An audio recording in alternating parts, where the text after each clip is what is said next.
When the government or the system fails, as it's so clearly failing at the moment, the system looks for a scapegoat. Putin is doing that at the moment, and so is the government in Westminster. Both of them looking to blame their own inadequacy on something or someone else. Specifically in the Westminster case, on claiming that disinformation is being spread about the Princess of Wales by China and Russia. Well, it's not immediately clear. I mean, I don't think it's impossible, and I think the tentacles of Russia, for example, reach very far. But nature abhors a vacuum, and the chatter about Kate uh, was simply something about filling the void. It may also have promoted chaos and confusion, hurt, and lurid speculation, but essentially it was about filling a poor news day. And the media has got plenty of stories it could have promoted, and it didn't. It was more focused on doing damage. And it has genuinely, I think, done damage to the royal family. Who is it? Imran Ahmed, the chief executive of the Centre for Countering Digital Hate, has said that damage has been done, but I don't think it's irreparable damage.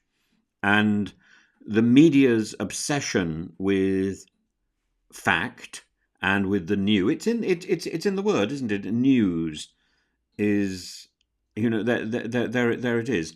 It's there. The news. Everything has to be new. Everything has to be urgent. Actually, most of us would be quite happy with the old. Certainly, I'm more content with a pair of old slippers, a trusted book, and a cup of boring tea and on a soiled doily. And the speculation of these second-rate commentators on the BBC, Laura Quensberg or Tittle Tattle on social media, it fans those flames for wanting the new, for wanting the different, for wanting sensation. And actually what we want is comfort. And the king is very positive. I think we need to hear more about the positivity of the king in making an appearance over Easter. And I don't have very many positive things to say about Jeremy Hunt, but I think his comments about the Princess of Wales, quote, cut him to the quick and reminded him of his own brother's death from sarcoma and his diagnosis in 2022. He says, hearing the Princess of Wales discuss telling her children about her cancer diagnosis cut me to the quick, as it reminded him of his own brother's experience of the disease. He said he was touched by the princess's announcement on Friday. I think that is the sort of news that should be dominating our headlines. That's what we want to see. We want to see the humanity and the care of one another, rather than this jostling for nastiness. And Charlie Hunt died last year. He was 53 after being diagnosed with sarcoma, and he left behind 3 children. And I think the Chancellor would have felt the Princess of Wales story resonate heavily with that.